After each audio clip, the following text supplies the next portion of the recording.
Tuhan adalah gembalaku, takkan kekurangan aku. Saudara-saudara terkasih, selamat pagi, salam jumpa lagi dalam Sabda Siap Saji, Sabtu 4 Juni 2022, hari terakhir novena Pentakosta, dan juga merupakan hari biasa pekan ke-7 Paskah.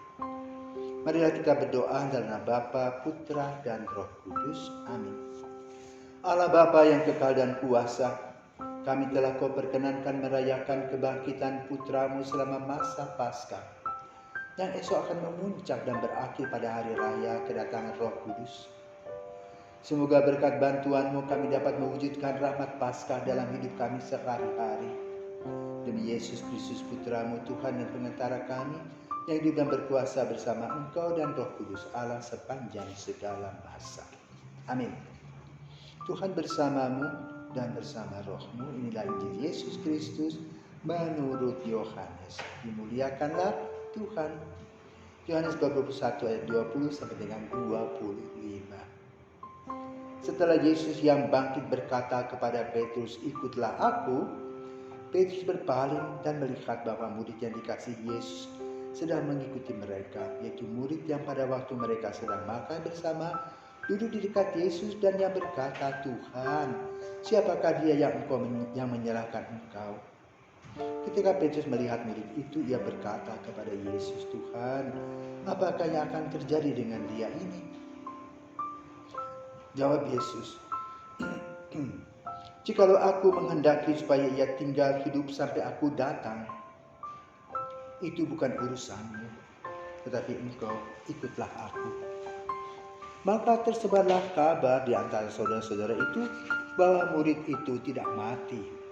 Tetapi Yesus tidak mengatakan kepada Petrus bahwa murid itu tidak akan mati, melainkan, "Jikalau aku menghendaki supaya ia tinggal hidup sampai aku datang, itu bukan urusanmu." Dialah murid yang memberi kesaksian tentang semuanya ini dan yang telah menuliskannya, dan kita tahu bahwa kesaksian itu benar. Masih banyak hal-hal lain lagi yang diperbuat oleh Yesus. Tetapi jika semuanya itu harus dituliskan satu persatu, maka agaknya dunia ini tidak dapat membuat dan memuat semua kitab yang harus ditulis itu.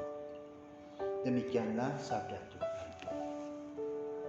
Saudara terkasih, siapakah yang menulis kitab ini? Yohanes. Yohanes men-sharingkan pengalaman bersama dengan Yesus, khususnya ketika Yesus berkata kepada Petrus, "Ikutlah aku." Dan juga Yohanes melihat serta mendengar kata-kata Yesus ketika pada perjamuan malam. Yesus mempunyai pengalaman yang pahit bahwa dia dikhianati oleh Judas. Namun pengkhianatan itu kabur-kabur air pada saat itu. Dan setelah terjadi, baru para murid merefleksi apa yang terjadi sesudah perjamuan malam. Itu Judas mengkhianati Yesus. Sayang, 3 tahun bersama-sama dengan Yesus, hasilnya bukan kesetiaan, tetapi pengkhianatan. Lalu apa yang perlu kita perhatikan dalam kehidupan kita? Jangan lupa, kadang-kadang kita juga dikhianati oleh orang-orang yang ada di sekitar kita. Mungkin hari itu dia berkata manis, namun manakala kepentingan pribadinya tidak dapat dilaksanakan dengan baik, dia bisa mengkhianati dan dia bisa mencari akal yang lain. Dan hal itu terjadi dengan Yudas Iskariot. Lalu bagaimana sikap Yesus? Waktu itu sikap Yesus belagak pilon, pura-pura tidak tahu.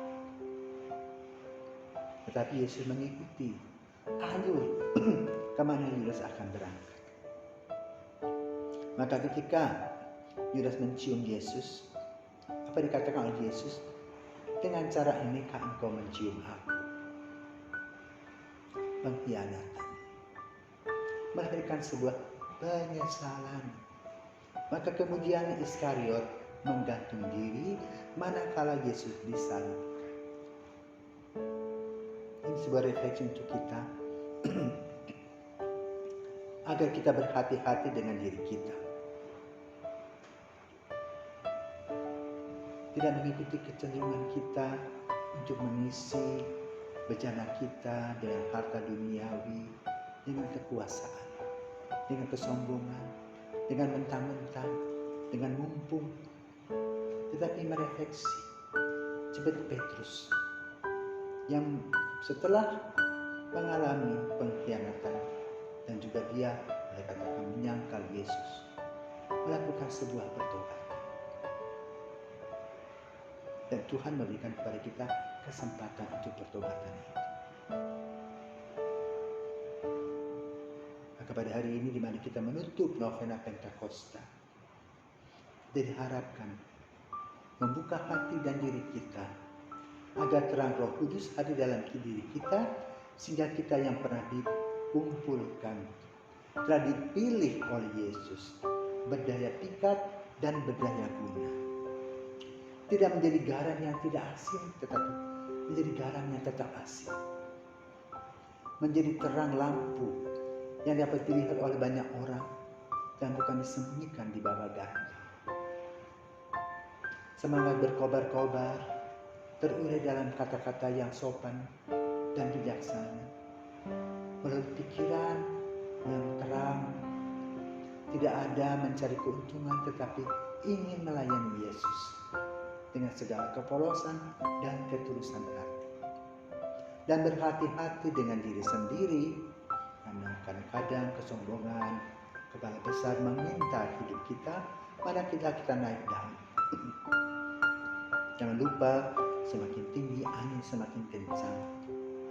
Para rasul selalu berkumpul bersama Ibu Maria untuk mengumpulkan dan menseringkan pengalaman iman, pengalaman kasih Yesus yang luar biasa. Dan mereka menuntun Maria untuk bersama-sama tetap setia.